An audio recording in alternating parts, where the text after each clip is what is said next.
So I need to address something that is a little counterintuitive, but will absolutely affect your startup as a founder. In fact, it may be the difference between your real growth and vanity growth. You see, one of the weird things about building a startup is that you can be growing and dying at the same time. I'll tell you a quick story and then you will understand what I mean. If this is your first time here, hi, my name is Sumto. I'm a software engineer. I work in the finance space for a company called Estable, and I'm currently building my own startup called Digitpay Finance. When I started building my startup Digitpay, I was obsessed with one thing, getting more users. Every day I wanted the numbers to go up.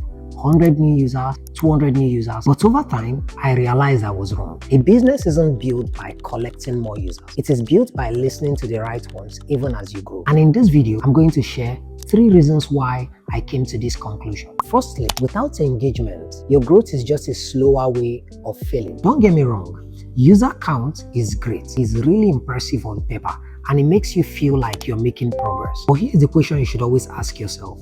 How many of these people you have actually care about what you're building? Having 10,000 users means very little if nobody comes back after the first time. Secondly, your best customers already have all the answers. One of the biggest lessons I learned as I'm building Digitpay is this. Customers are constantly teaching you how to build your product, whether you like it or not. Most founders look for feedback from random people, but the best option is to look at your data and see what your customers are doing in your system. You need to watch behaviors like how often do they use your product, which feature in your product do they use first, what part of your product do they quietly ignore, and what problem does your product solve for them that keeps bringing them back. Thing is, customers' actions usually tell you more than their word will ever tell you. And in those patterns is where you would find your product market fit. Thirdly, 100 loyal users will always beat 2,000 casual ones. Your first loyal users will always try to tell you something. They had a specific problem they needed to solve,